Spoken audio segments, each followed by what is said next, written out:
大家好，我是4213。好家伙，上期说的1万点赞，没想到大家这么快就达成了。所以呢，本期也是继续来讲魔兽世界编年史。上期节目中，我们为冰封王座的剧情画上了一个小小的句号。之所以这么说，是因为还有希尔瓦纳斯和雷克萨的剧情没讲，所以接下来的几期编年史就要补全从魔兽争霸3结束到魔兽世界开启前的这段时间内都发生了哪些剧情。在正式进入到节目前，为了能够让大家清楚地了解到这段时间内所发生的故事，我结合手头的资料整理出了一份时间表，而这也是接下来几期节目的大纲。首先，魔兽世界经典救赎的时间线是发生在黑暗之门开启后25年时的。根据片头旁白说到的，自从部落与联盟并肩作战，抵御燃烧军团已经过去了4年。黑门后25年往前推4年，也就是黑门后21年，那正是魔兽争霸3混乱之治结尾海加尔山之战发生的年份。冰封王座的故事则发生在黑门后22年，主要围绕着背叛者伊利丹受恶魔领主吉尔加丹的命令，先后2次刺杀巫妖王奈奥祖展开的。故事最后，阿尔萨斯击败伊利丹，登上冰封王座，加冕成为了第2代巫妖王。而在阿尔萨斯来到诺森德与伊利丹交战的那段时间内，希尔瓦纳斯与恐惧魔王们在旧洛丹伦王国的土地上展开了一场争斗。这一段对应了冰封王座亡灵战役3、5、6关的剧情。之后会进入到漫画《灰烬使者》中的部分剧情。恐惧魔王巴纳扎尔杀死了塞丹达索汉，并伪装成这位圣骑士的模样。后来在巴纳扎尔的影响下，骑士团内部分裂成了2个独立的阵营，也就是后来的血色十字军与银色黎明。而接下来天灾军团会先后对血色十字军的大本营血色修道院、银色黎明的大本营圣光之院礼拜堂发动入侵。只不过天灾军团的这2次进攻都碰了壁。以上事件基本确定了旧洛丹伦区域由被遗忘者、天灾军团、血色十字军、银色黎明等势力分而治之的局面。视角离开东部王国，来到卡利姆多这边。在经过了海加尔山之战后，暗影精灵种族在海中种下了新的世界之树泰达希尔，并在泰达希尔上建立了一座新的城市达纳苏斯。同时，吉安娜领导的联盟幸存者阵营与萨尔领导的新部落维持着脆弱的停战协议。在部落这边，他们在贫瘠之地上找到了一块适宜居住的土地杜隆塔尔，他们在杜隆塔尔上建立起一个新的家园奥库瑞玛。而吉安娜也带领着联盟成员在城里沼泽安顿下来，与海边建立了一座港口城市塞拉摩。需要说明的是，暗夜部落联盟建立城市并非是一蹴而就，而是从黑门后21年就开始，经过了多年的修建，才有了在魔兽世界中的主城规模。值得一提的是，在奥古瑞玛修建期间，兽王雷克萨在机缘巧合之下来到了这座城市。在雷克萨造访期间，还发生了一系列的故事。这一段呢，就是沃3额外战役的剧情了。其实刚刚说的3大城市的建立以及被遗忘者加入部落的剧情，我在前几年做的60年代编年史系列节目中有详细讲过，感兴趣的朋友也可以去看看。届时我也会把这几期节目放到合集中，方便大家查看。不过也正是因为这部分剧情先前有讲过，所以除了雷克萨战役外的其他剧情我就不再赘述了。另外，在黑门后22年还有一件事情，那就是在卡利姆多的菲拉斯，古加尔用计谋控制住了刺客加罗纳，这使得暮光教派终于有机会可以接近上古之神克苏恩了。此次事件为魔兽世界中安琪拉副本的开启埋下了伏笔。到这里，黑门后22年的剧情就基本告一段落了。距离魔兽世界的25年还有2年的时间，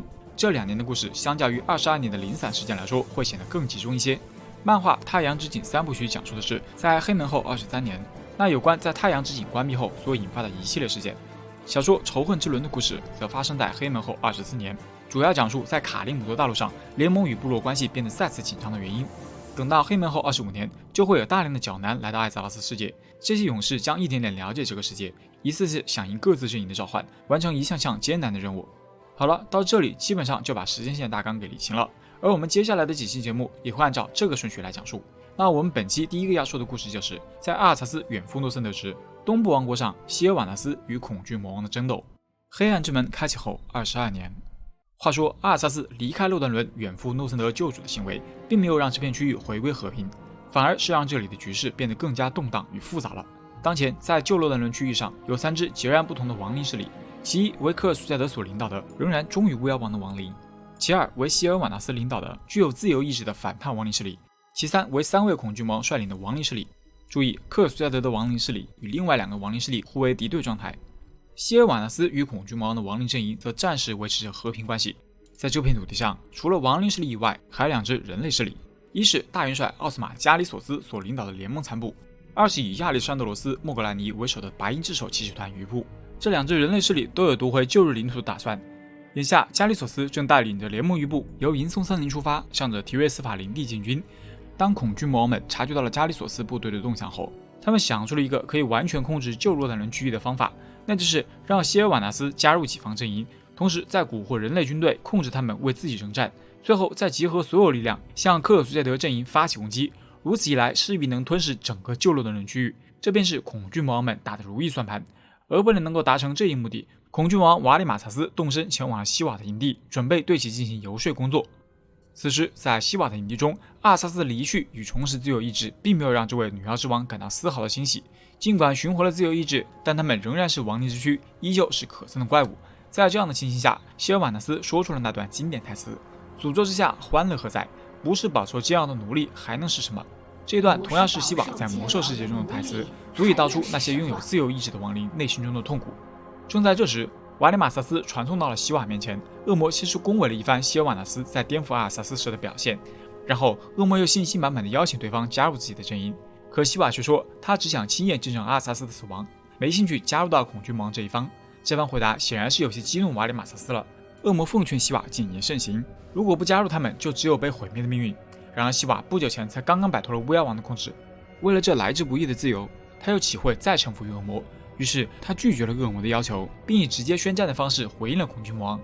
瓦里马萨斯本以为凭借手头的军队就足以碾压希尔瓦纳斯了，所以他没有选择召唤他的另外2个恶魔兄弟。然而恶魔始终低估了希尔瓦纳斯。虽说希尔瓦纳斯兵力稀少，但他手下的女妖拥有占据敌人身体的能力，他们以此控制了瓦里马萨斯的士兵、强盗、食人魔首领等附近区里的大部分生物，唯独除了森林巨魔。因为这涉及到高等精灵与森林巨魔的旧仇，所以希瓦毫不犹豫地杀死了这些巨魔。控制附近生物的行为极大地增强了希瓦的兵力，而后希瓦指挥这些兵力击溃了瓦里马萨斯的部队。在被打败后，瓦里马萨斯为了换取生存下来的机会，他发誓会效忠于希尔瓦纳斯。希尔瓦纳斯知道忠诚对于恶魔来说根本就是个笑话，不过瓦里马萨斯的情报却可以为他所利用，恶魔保证会帮助他击败自己的兄弟。鉴于这点，希尔瓦纳斯同意留恐惧魔王一条活路。为表忠心，瓦里马萨斯将希尔瓦纳斯带到了迪瑟洛克的营地附近。只见在恶魔的药材中竟然出现了不少人类。瓦里马萨斯解释，那是迪瑟洛克以心灵控制的能力奴役了人类联盟统领加里索斯，所以人类才会出现在恶魔的要塞中。希尔瓦纳斯看出这些守军数量众多，的确不容小觑。然而，作为曾经的高等精灵游侠将军，他有的是战术和手段。在夜幕的掩护下，希瓦的女妖占据控制了2个人类巡逻兵，借着人类的假身份，他们又打开了敌军要塞的大门。希瓦趁机带着亡灵部队一拥而上，成功拿下了城门这一关键位置。由于当前时间还在夜晚，所以这是个发动奇袭的好机会。很快，希瓦就顺利拿下了城里的其中一座营地，并以此地为据点，向迪斯洛克的部队持续发动攻击。最终，希尔瓦纳斯在战斗中杀死了迪斯洛克。作为观众的我们知道，这并不是迪斯洛克的真正死亡。恐惧魔王在死后会被放逐到扭曲虚空，在若干年后就又会卷土重来，但这并不妨碍希尔瓦纳斯赢得胜利。迪斯洛克的死导致他的心灵法术解除，加利索斯和他的部队也终于恢复了神智。当加利索斯找到希尔瓦纳斯时，希瓦告诉加利索斯，他们共同的敌人是恐惧魔王巴纳扎尔。巴纳扎尔掌控着洛顿人都城废墟，如果加利索斯能帮他干掉巴纳扎尔，那他将会帮对方收复国土。其实加利索斯并不信任希尔瓦纳斯，但是在一番思索之下，加利索斯认为恐惧魔王才是更大的威胁，所以他同意帮希尔瓦纳斯攻下都城。在加里索斯带兵离开后，瓦里马萨斯直言希瓦是不会将国土还给人类的。希瓦也承认人类只不过是他手中的棋子，这令瓦里马萨斯觉得希瓦越来越像玩弄人心的恶魔了。希瓦则警告恐惧魔王说话要小心。在一段时间后，众人来到了都城废墟附近，由于巴纳扎尔的基地中有重兵把守，所以这将会是一场持久攻坚战。希尔瓦纳斯下令兵分2路，他和瓦里马萨斯从正面发动进攻，加里索斯则由后方发起进攻，形成两面包夹之势。然而，就在加里索斯准备对都城后方发起进攻时，事后却传来情报，他们有一队矮人部队走失了。加里索斯怒骂这些矮人真是没脑子，但进攻都城需要矮人的火力，所以他只能亲自出马去寻回这些矮人。不久后，加里索斯就找到了这些矮人，他对着矮人们就是一顿嘴臭。在之前的血腥的战役时，我们就说过，加里索斯对军中除了人类以外的种族都没有什么好感，所以他才会如此对待非人类种族的下属。而加里索斯的态度也令矮人们感到了不满。尽管如此，矮人还是听从命令，随加里索斯向都城后方发起了攻击。与此同时，希尔瓦纳斯也率军从都城正面发起了进攻。在2支部队的夹击之下，恐惧王巴纳扎尔也终于是败下了阵来。战后，作为对瓦里马萨斯忠诚的考验，希瓦命令瓦里马萨斯杀死巴纳扎尔。虽然恐惧魔王不可以自相残杀，但为了活命，瓦里马萨斯还是动手干掉了巴纳扎尔，至少看起来是这样。接下来，加里索斯不知从哪里来的勇气，竟然让希尔瓦纳斯等人滚出这座城市。不等加里索斯的话说完，西瓦立刻命令瓦里马塞斯干掉了加里索斯。当年不知有多少小伙伴看到这一幕后连连拍手称快，果然是恶人自有恶人磨啊！如此一来，洛丹伦都城废墟就落入了希尔瓦纳斯手中。西瓦终于找到了一个可以用来抵抗敌人的避难所，他将追随自己的亡灵命名为被遗忘者。从此，被遗忘者们依照希尔瓦纳斯的指示，在都城废墟地下建造起了一座新的城市——幽暗城。这是一座由地下墓穴、地牢、下水道连成一体的亡灵之城。在这座满是毒气的城市中，希尔瓦纳斯和他的被遗忘者开始计划向乌鸦王发起复仇。只不过，想要实现这一计划，仍需要等待许多年。现在，我们再来回头说说恐惧魔王巴纳扎尔这边的情况。虽然在先前的那一战中，巴纳扎尔看上去是被瓦里马萨斯杀死了，可希尔瓦纳斯并不知道，这看上去的处决其实是伪造的。巴纳扎尔并没有死，而是逃去了东瘟疫之地的斯坦索姆。在那里，巴纳扎尔一直计划着如何向希尔瓦纳斯以及被遗忘者发起新一轮的复仇。没过太久，他就等到了一个机会。在经历了先前的一系列事件后，当前旧洛丹伦区域上大致有这么几个势力：一是刚刚建立幽暗城的希尔瓦纳斯和被遗忘者们；二是控制着瘟疫之地绝大部分区域的天灾军团。而在人类方这边，随着加里索斯的死去，联盟残部群龙无首，纷纷退出了战区。这样一来，就只剩白鹰之手骑士团余部在瘟疫之地上与天灾军团争夺领土了。关于白鹰之手骑士团的近况，亚历山德罗斯·莫格莱尼以及神兵灰烬使者的来历，我曾在前几期节目中有介绍过。这段故事在漫画《灰烬使者》中亦有展现，只是漫画里的时间线没有交代得很清楚，比较容易弄混。上次介绍的故事《灰烬使者的诞生》发生于黑门后20年，而这次要说的故事《破碎的晨光》则发生在黑门后22年。在经历了第3次大战后，白鹰之手骑士团余部紧密地团结在一起。在灰烬使者的持有者亚历山德罗斯的带领下，骑士团总能一次次地击败来犯的亡灵。随着他们在与天灾军团的战斗中节节胜利，亚历山德罗斯的英勇事迹也迅速传播开来。很快，人们就用这把剑的名字来称呼他本人了。话说，此时的提里奥·佛丁已在瘟疫之地隐居了多年，他的儿子泰兰·佛丁继承了父亲的秘鲁谷要塞。由于泰兰也是白鹰之手骑士团的一员，所以他毫不犹豫地将秘鲁谷提供给骑士团作为其庇护所。眼下，骑士团的成员正聚集在秘鲁谷中，共同商议要如何对天灾军团发起下一阶段的进攻。大指挥官塞丹达祖汗提出，应该优先处理斯坦索姆或者安多哈尔这2处瘟疫重灾区，从根源上遏制住天灾军团的发展。于是乎，骑士团成员来到了斯坦索姆。然而，斯坦索姆作为天灾军团的根据地之一，岂会那么容易被攻占？刚进入城中的圣骑士们便遭遇到了天灾军团的围攻。亚历山德罗斯指挥所有人向他靠拢，只要有灰烬使者在，突围出去只是时间问题。然而，在敌人的猛烈进攻下，塞丹被狮群围攻，被迫逃进了一座废屋中。塞丹哪里知道他会在这里遭遇恐惧魔王巴纳扎尔？尽管塞丹英勇反抗，但他还是不敌巴纳扎尔，被恐惧魔王残忍杀害。这是巴纳扎尔苦等了许久的机会，他占据了这位圣骑士的身体。如此一来，他便可以借由骑士团大指挥官的身份来腐蚀白鹰之手组织，甚至他还能利用圣骑士向希尔瓦纳斯发起复仇。而且更为糟糕的是，在短期内，众人都没有察觉到这位圣骑士的变化。当然，这也是因为恐惧魔王本来就善于蛊惑人心。不过，巴纳扎尔也知道，就算他能蛊惑绝大多数圣骑士，但是有一个人是他绝对无法控制的，那就是灰烬使者的持有者、虔诚与勇气的化身亚历山德罗斯。恐惧魔王盘算着，能够越早的除掉灰烬使者，那么其他圣骑士也就越容易受到自己的影响。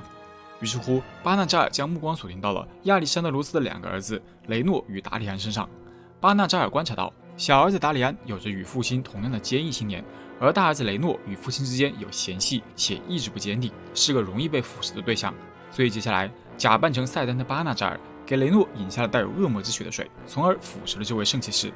同时，巴纳扎尔又以赛丹的身份与克苏亚德达成了一项黑暗的协议，协议的内容是设圈套杀死亚历山德罗斯，这是一个对双方都绝对有利的协议。当然，这个圈套还需要有一个执行者，那就是雷诺。巴纳扎尔蛊惑雷诺，让他带父亲进入敌人的陷阱，然后再亲手杀死他的父亲。如果成功的话，巴纳扎尔将会赐给雷诺他想要的权利与地位。就这样，在亚历山德罗斯与法尔班克斯在野外巡查时，雷诺以达里安被亡灵围攻为借口，将2人引向了斯坦索姆附近。临走前，亚历山德罗斯还让雷诺赶紧召集援兵。当2人赶到那里时，却没有看到被围困的达里安。眼前只有克尔苏加德安排的天灾大军。战斗中，他们当然没有等到所谓的援军，法尔班克斯被尸潮吞没，重伤昏迷了过去。手持灰烬使者的亚历山德罗斯耗尽了所有力气，干掉了所有亡灵，战斗到了最后一刻。就在他以为一切都已平息之时，神兵灰烬使者穿透了他的胸膛。亚历山德罗斯带着愤怒与惊讶回头看去，才发现动手的人竟然是自己的儿子雷诺。在此之后，雷诺逃离了斯坦索莫，而亚历山德罗斯的尸体和灰烬使者则被天灾军团据为己有。巫妖克尔苏加德将这位传奇圣骑士复活为亡灵，并将其转化为天灾军团的忠实仆从。另外，巫妖还向神兵中注入了暗影魔法，而这把武器也成为了一把黑暗的利刃——堕落的灰烬使者。与此同时，在圣骑士阵营中，亚历山德罗斯之死令众人深感震惊。重伤的法尔班克斯被圣骑士救了回来，法尔班克斯指控是雷诺杀害了其父亲，但是在赛丹的巧言令色下，这份指控失效了，法尔班克斯也被囚禁了起来。不过，也仍有一些圣骑士察觉到了事件中的不合理之处，进而开始怀疑赛丹、雷诺及其追随者。于是乎，白银之手骑士团内部产生了分裂，形成了2个独立的阵营，分别是银色黎明与血色十字军。银色黎明组织仍然恪守着圣光的教义，但血色十字军却在巴纳扎尔的腐蚀与蛊惑之下，变得不再坚守信仰，狂热而危险。雷诺被赛丹任命为血色十字军的傀儡指挥官，驻守于提瑞斯法林地的血色修道院中。血色十字军仇视包括被遗忘者在内的所有亡灵，甚至他们仇视被遗忘者要胜过天灾军团。这一点当然也是受巴纳扎尔教唆的，因为这个恶魔一直想向希尔瓦纳斯复仇。而银色黎明则在首任领袖雷蒙德·乔治和继任领袖马克斯威尔·泰罗索斯的领导下，与东瘟疫之地的圣光之院礼拜堂建立起根据地。他们会不限制种族的招收任何有着共同理想的人们，并且他们会很积极的与天灾军团作战，是日后对抗天灾的中坚力量。至于亚历山德罗斯的小儿子达里安，在父亲死后，他便开始质疑起了圣光，独自游荡在野外，寻找着自己的信仰。在未来，这个年轻人会加入银色黎明组织，并前往纳克萨马斯寻找他的父亲。只不过那是发生在多年以后的故事，并且我曾在60年代编年史第7集中有讲过，所以这里呢也就不再讲解了。当我们聊完了前面的被遗忘者、血色十字军、银色黎明势力后，现在要来再浅谈一下天灾军团的各种行动。其实，在编年史中并未提及天灾军团的具体动向，但我们却可以通过魔兽世界中的可阅读书籍《堕落英雄一览表》来窥见天灾军团在第3次大战后的动向。该书本介绍了4位天灾英雄，其一，暴怒者塔泰克是一个强大的憎恶，他的名字也许你没有听过，但说起他的创造者寒冰之王亚门纳尔，你应该会有所耳闻。是的，这位巫妖就是副本剃刀高地中的官邸 BOSS。在第3次大战后，亚门纳尔受巫妖王的命令留在了卡利姆多，其目的是为了扩大天灾军团的影响力。于是亚门纳尔将目光锁定到了野猪人身上，憎恶塔泰克凭借一己之力，在杀死了近1000余名野猪人后才轰然倒地，这令亚门纳尔能够迅速创造起一支亡灵野猪人大军，并将剃刀高地改造成天灾军团在卡利姆多的第一座大型哨站。在此后，亚门纳尔将塔泰克的残骸拼装改造成了一支名叫暴食者的憎恶，这暴食者也是日后玩家在剃刀高地中会面对的敌人之一。其二，旅行者奥布拉赫是一位天灾建筑师，在第3次大战后，这位骷髅建筑师参与了浮空城纳克萨马斯的建造、阿彻鲁斯要塞的建设等一系列工程，这些项目都是天灾军团的重点工程，同时也说明天灾军团在第3次大战结束后一直在想方设法扩张领土，基建也是当中非常重要的一环。其三，受诅咒者迪奥多尔，这位诅咒教派的统领师曾率领天灾军团成功的发动了针对血色修道院的2次下级攻势，前2次攻击给血色十字军造成了一定的打击，但是在第3次进攻时，血色十字军识破了迪奥多尔的进攻策略，这导致战局发生了逆转，迪奥多尔也在战斗中被杀死了。此后，天灾军团再也没有发动过对血色修道院的进攻行动。其次，狂热者基尔凯森，一名身经百战的强大巫妖，基尔凯森主导了名为血腥攻势的进攻行动，意图攻占银色黎明所在的圣光之院礼拜堂。这次行动中，天灾军团一开始便占据了压倒性优势，但是在银色黎明的迅速反击之下，基尔凯森率领的军团遭受到了惨重的打击，就连他本人也未能躲过马克斯维尔的致命一击。此次行动最终以失败告终。说起来，天灾军团对银色黎明真是恨之入骨。后续他们又对圣光礼拜堂发起了好几次进攻，但结果嘛，大家应该都知道，圣光之院礼拜堂现如今依旧矗立在东瘟疫之地上。好的，再说回到堕落英雄一览表当中记载的事件表明，在第3次大战结束后，天灾军团依旧在对世界各地发动攻击，只不过这些行动有的以失败告终了。究其原因是因为巫妖王阿尔萨斯在冰封王座上沉眠，不能亲临参与这些战斗，而也正是因为巫妖王的沉眠，在艾泽拉斯上的各大势力才有了喘息发展之机，建立了各自的主城与根据地，形成了日后在魔兽世界中的分据局面。不过天灾军团也并没有因为这些行动失败而停下脚步，他们会蛰伏在暗中，寻找一切可乘之机。在之后的太阳之井3部曲中，天灾军团也将会再次出手。好了，本期节目就到这里，像上期一样点赞1万，下期视频就是继续更新编年史节目，希望大家能够多多点赞支持一下这个系列，我们下期再会。